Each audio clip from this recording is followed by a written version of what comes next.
Hey everyone, it's Elo. I hope that you're doing well. In tonight's video, I wanted to start off by mentioning that I'm about to be talking about some streaming ideas that I have, and if these ideas sound interesting to you or something that you would want to be a part of, please let me know in the comments below or DM me or whatever about what days of the week or times of the day you think would be best for streaming schedule. I would like to be able to include as many people as possible. Currently, I have kind of a middle portion of my afternoon and then a period late at night, at least in my time zone, where I would be able to host a stream. So, depending on when most people would be available, I would try to work around that if possible. I'm pretty flexible, so just let me know. So, let's get started. Today's video is kind of just like a connecting chat about some things that have been on my mind, I guess. And as some of you know or may have read in my community post, I recently switched around some of the actual rooms in my house. Like, the room that I'm in right now used to be a guest bedroom, but now it is my studio for all intents and purposes. I'm trying to build it into the kind of perfect place for me to record, because this has always been really important to me, and I've been taking baby step after baby step, and I just really felt like this was something that is important for me at this kind of point, this juncture in my journey. And I'm really, really happy that I have so much more space now to film and get more creative. And as I mentioned in some of my posts and on social media, I'm saving for a noise canceling wall, which will be so helpful for the like white noise and any other sounds that I'm currently working hard to edit out and make a kind of nice, pleasant listening experience. So the room is still a little empty, but I'm working on it and it's really exciting. And along with this whole process, I've decided to sort of switch my sleeping schedule a little bit, and I'm staying up later into the night, as I've been really sleepy in my past few videos because I've been adjusting, and we also just had daylight savings time occur where I live, so time changed by an hour, and I was also kind of trying to push back my sleep schedule already. So I've been very sleepy, but I'm actually starting to adjust, and I feel really good and happy when I wake up. There's a little part of me that's still like, oh man, I feel like such a bum because of the time that I'm waking up. It's so late in comparison to getting up at like 6:15 every day. But I'm just having to remind myself that I'm staying up later. So it's working out. I'm feeling really good and positive about all of it. But having this room, having these opportunities now to have more quiet time and independence, sort of, and especially at night, when most of us are stuck awake and want to engage with ASMR and just the community, or a community that makes you feel good or comfortable or whatever.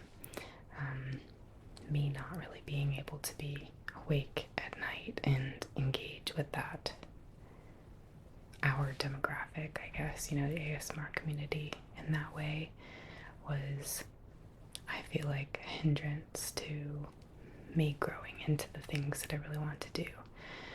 And one of those things is to start streaming. The consistency, I'm not sure. In my head, I'm thinking like once a week for this specific type of stream. But I don't know, maybe it would be more or less depending on if anyone cares or if I'm enjoying it regardless. So the idea is kind of like a wellness group, and as viewers you would not have to participate. You could come and just watch, listen, have your own thoughts. You could message me privately afterwards and talk about something, or just completely stay silent. There would be no rules. It would just kind of be a place where people could come and listen, or if they wanted to participate.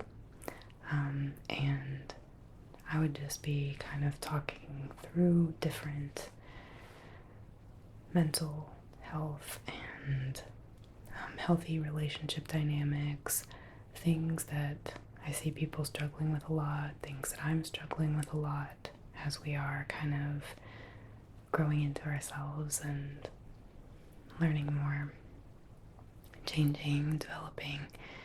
There's just so much to navigate, and I feel like our community, a lot of us are really kind of lost and lonely sometimes, sad sometimes, and I think it would just be something that I would be really interested in doing. And you know, if no one's interested, I don't think that would really stop me, because I'm so fascinated by all of these kind of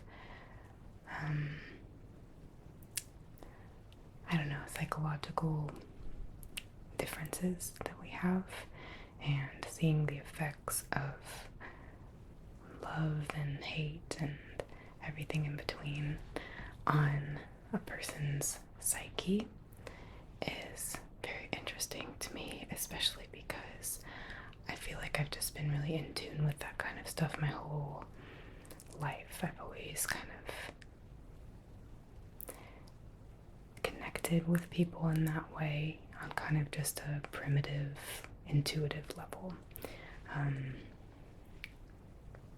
don't know, it just interests me. So recently, you know, I've been going through a lot of stuff, and snippets of that have been in some of my videos, and it's nice to be able to talk about it and have a sort of lecture kind of in some ramble videos about ideas and things to look out for and patterns and whatever things I just have experienced or want to share or talk about. And that's super nice, but I also think that streaming would be like a really cool outlet to do that kind of differently, because then it wouldn't just be a one-sided thing if people didn't want it to be, and it would be in real time, and I could whisper or speak softly, or it could just be, you know, normal, like talking kind of conversation. And so I was gonna base it around kind of lessons from books. And I think last week I went to the library and I got a number of books that pertain to the kind of stuff that I'm trying to work through right now in my own life. And even though I would probably start these streams with things that were relevant to me, just because it would give me a place to start, I would be happy to also look into, you know, things that you guys wanted to talk about if you're having a problem at home or in life, things that you just want another perspective on. I want to tell you, I am not a licensed therapist or psychiatrist or anything in the medical profession, and this wouldn't be a therapy session. It's not me trying to solve everyone's problems.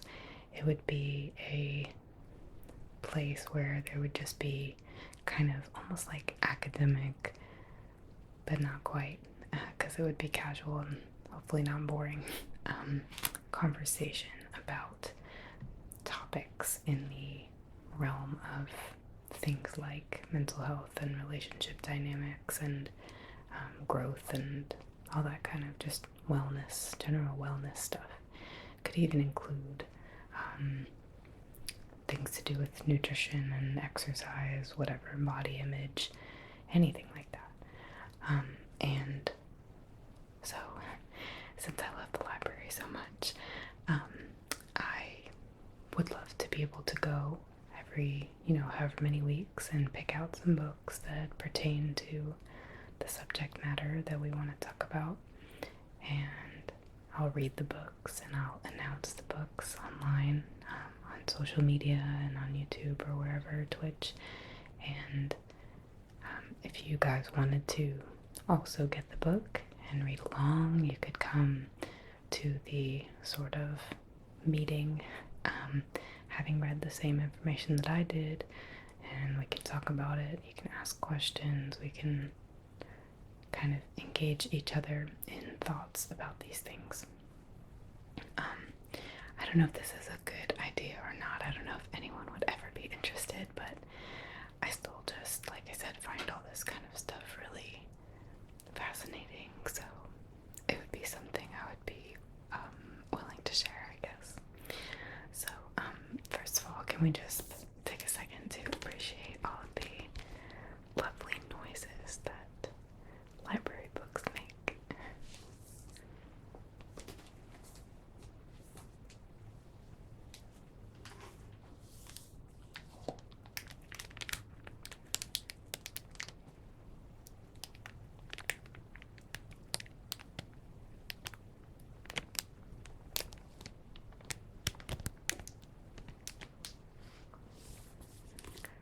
Whenever I hear that sound, I always think about, there was a book I had when I was a little girl that I don't know if I stole it from the library or if my siblings did, or if it was just purchased that way, but it had a library cover on it with a tag and everything, and it was the Tiny Little Tow Truck by, I think it was a name like Alvira or something like that. It started with an A, and it was a long rectangular book like this with a red cover and a really cute little blue tow truck on it. And I loved that story. I don't know why. I would have to probably read it again and think about it to recognize why, or maybe I would figure it out right away, but it's been so long since I even thought about what the contents of that book were. But every time I hear this crinkling sound, I just think of that book because it was the only one in my house that sounded like the library books. And obviously I've had ASMR sensations my entire life, as most of us have. So it's some of my earliest and fondest memories of getting tingles or being in the library and hearing this crinkly noise, and also hearing a similar noise to that at the doctor's office when you sit on the sheet of paper. So this is one of the books that I got. I got 4 books this time around, and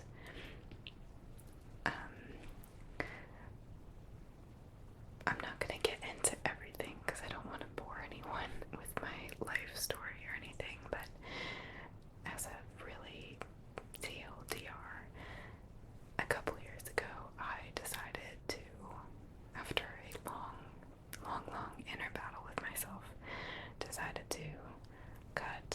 off my communication with my parents.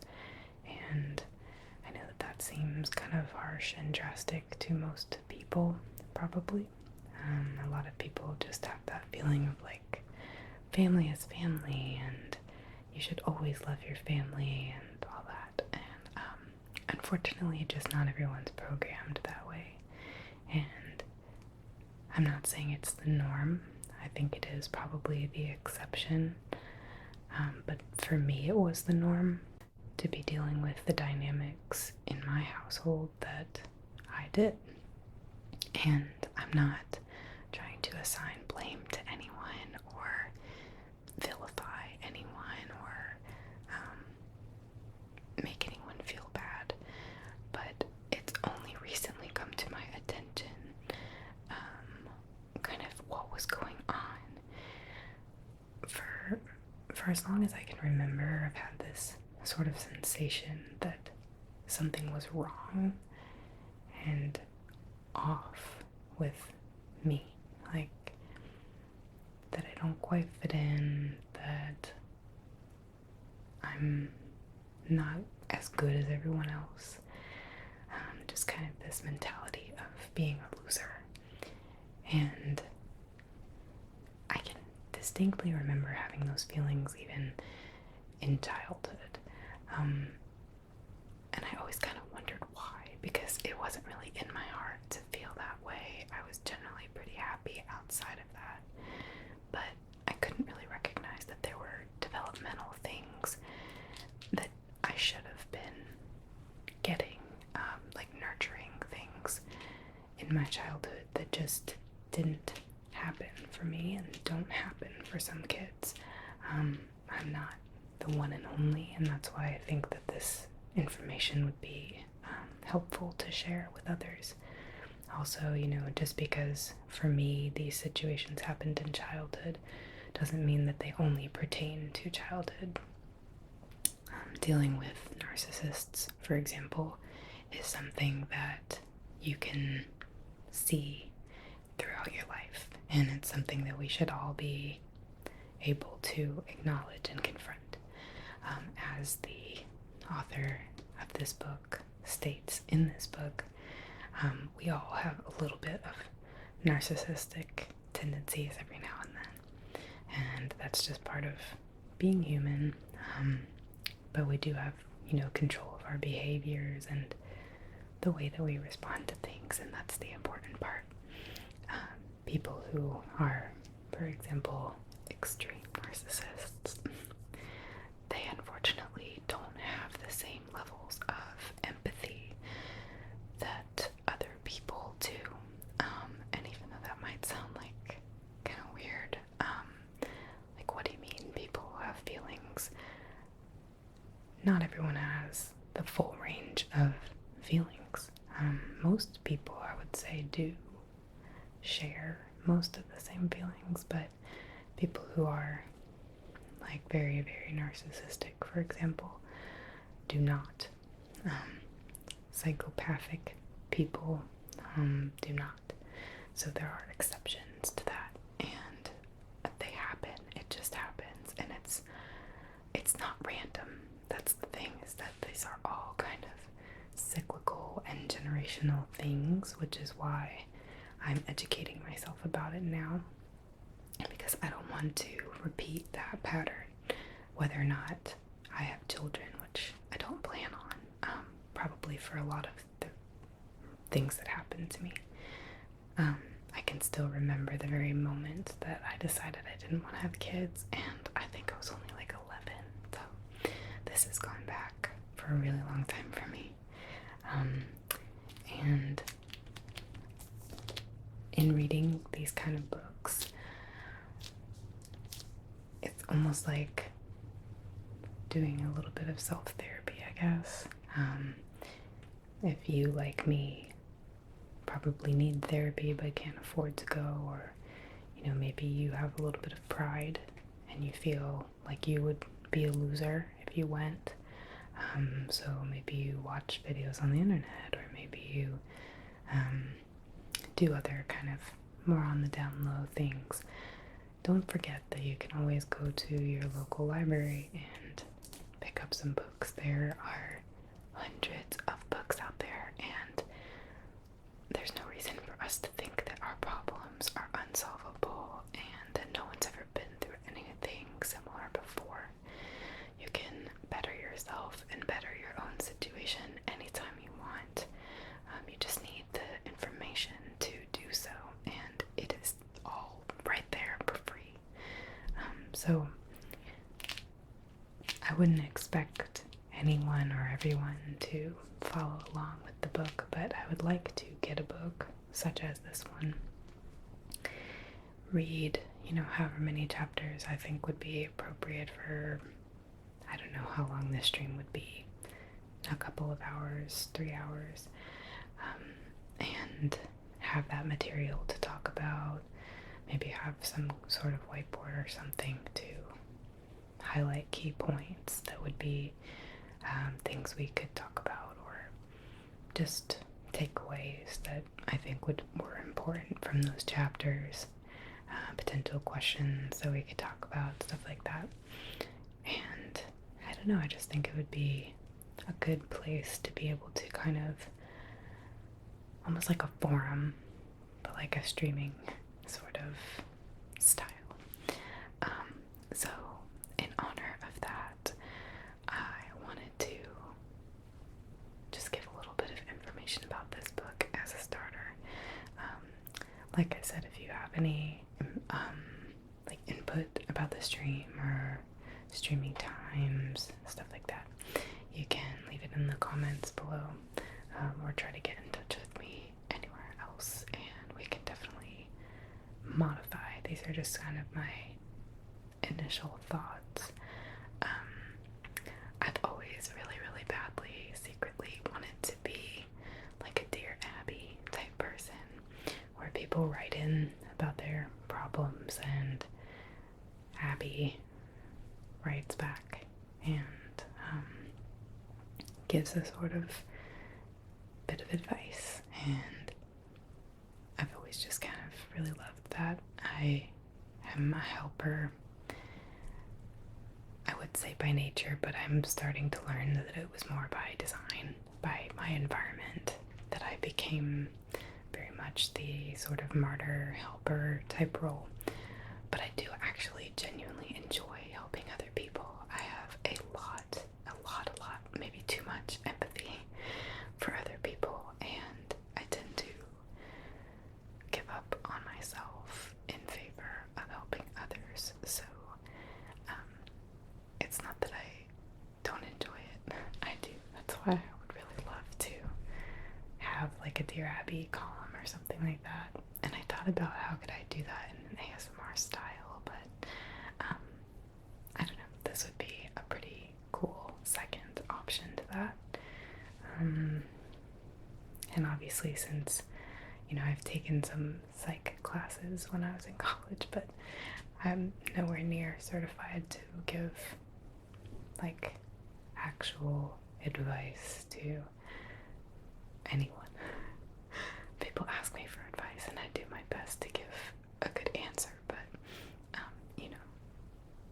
I can't know everyone's life story in and out, and people are complicated, way more complicated than you would think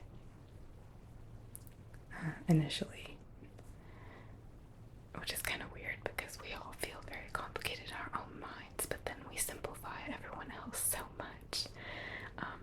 Okay, so I'm just gonna get into a little bit about this book as an example. This is called The Narcissist You Know, Defending Yourself Against Extreme Narcissists in an All About Me Age, and it's by Dr. Joseph Burgo. I'm sorry if I'm saying that wrong. It might be Burgo, or I don't know if it's hard to or not, but my instinct is Burgo. So I really love the way that this book is written so far. You can see I'm about halfway through it, and the style is very easy to read, and it's actually really interesting because the author, on top of adding some sort of case studies from his own practice with real clients, which he just changes their names for anonymity. He has some stories like that, and then he also interweaves celebrity stories into the sort of narrative as well, giving examples that are interesting to read about. So it's kind of a really nice blend of information and storytelling, I guess. And I have never read a psych book and felt more immediately like, oh my god. I mean, this has been revolutionary in a way to me, because I grew up my whole life dealing with the dynamics that are described in this book, and I never understood fully what the freaking deal was. Like, it's really hard when you are a child and you don't know any different. If you grow up in a situation that causes a developmental difference for you than other people, you don't know that at the time. You know that something's off or something's wrong, but you don't really know what, and you're not equipped at that age to know. So the child rearing process is obviously very important, and there are things that we are born programmed to expect from our caretakers. So far, a lot of this book puts the emphasis on the mother's role in bonding with the child specifically, but there are also paternal influences that are noted, especially in the case of Tiger Woods, actually. So I'm not sure if the mother's role is the more like key factor, but either parent can certainly influence you, your self-esteem, your self-worth, your growth. And it's very interesting reading, it kind of, I don't want to say validating, because it's not like a me versus them, but in a way it's validating, because as narcissistic people, which unfortunately both of my parents very, very clearly suffer from the extreme traits of narcissism that are described in this book. It's like an abnormal level that is beyond what most people, I guess, would. It's not episodic, or, like I said earlier, everyone has some sort of narcissistic moments or tendencies every now and then, but this is like a way of life that is ingrained because of kind of their own trauma, and people who develop in this way are stuck running from feelings of shame and feeling like they're a loser themselves, so they typically have to put others down in order to build themselves up and maintain their own sense of self-worth. And when you're a child and that's coming at you from your parents especially, it's so difficult. And this is just one example that I know because I've been through it, but I'm sure there are, tens of others, situations where as the child you didn't know any better and there was nothing you could do and you weren't equipped to deal with it, and those situations are just unfortunate. I feel lucky that I'm starting to work my way out of those, the damage that's done. I know that kind of sounds really silly or whatever, but I mean, it's real. There's no other kind of way to say it. I certainly have self-esteem and self-confidence issues that are very clearly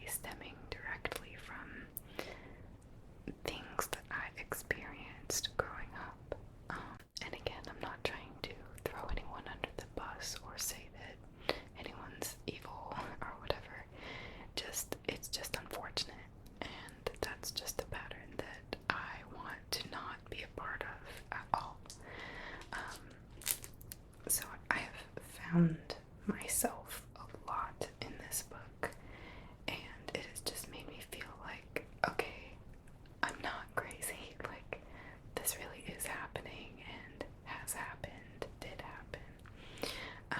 And here's the reason why, I'm stunted in this way, and here's what I can do about it. And that's the part that feels really good. So I'm gonna read the sleeve to the book just to give a little summary. So it says, "Who is the narcissist you know, and how can you protect yourself?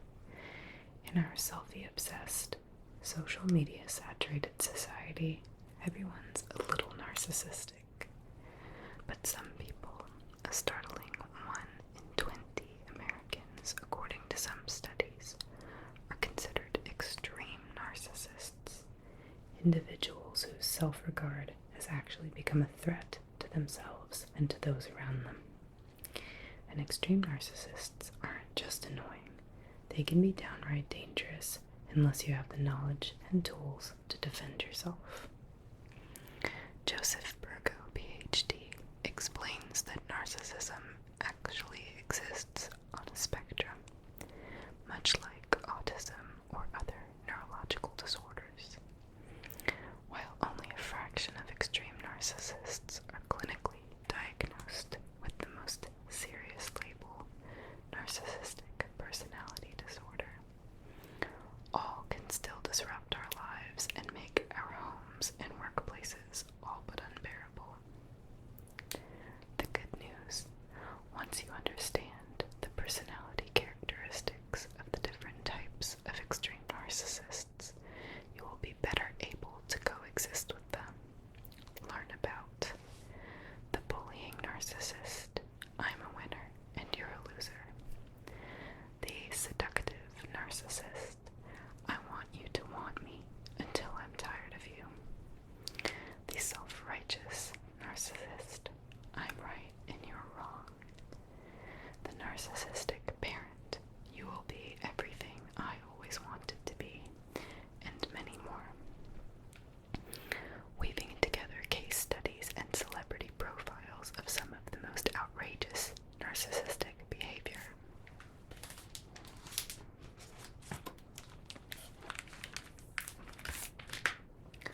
Dr. Burgo illustrates the common signs by which to recognize the narcissist you know, and he offers invaluable advice on deflating and diffusing narcissistic behavior. Extreme narcissists, he says, should be empathized with, not vilified, but they should never, ever be underestimated or ignored. So he's a psychotherapist, practicing for more than 30 years.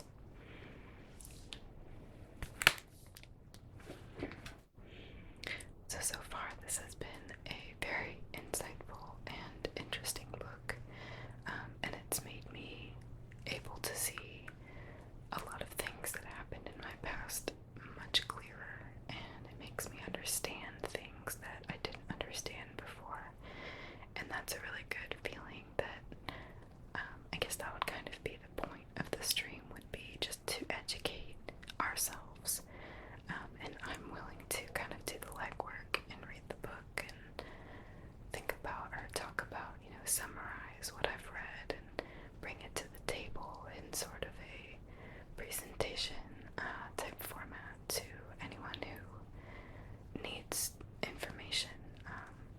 Not everyone likes to read, and sometimes people who like to read don't like to read anymore when they're feeling depressed. I can thankfully read anytime, any day, and I would be happy to do that and sort of lead that. It would make me feel really just good, like I'm helping in another layer to just making videos, if that makes sense.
you can feel free to let me know those too.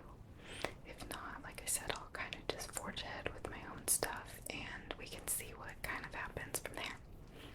So I hope that this has been good audio quality. I know that it wasn't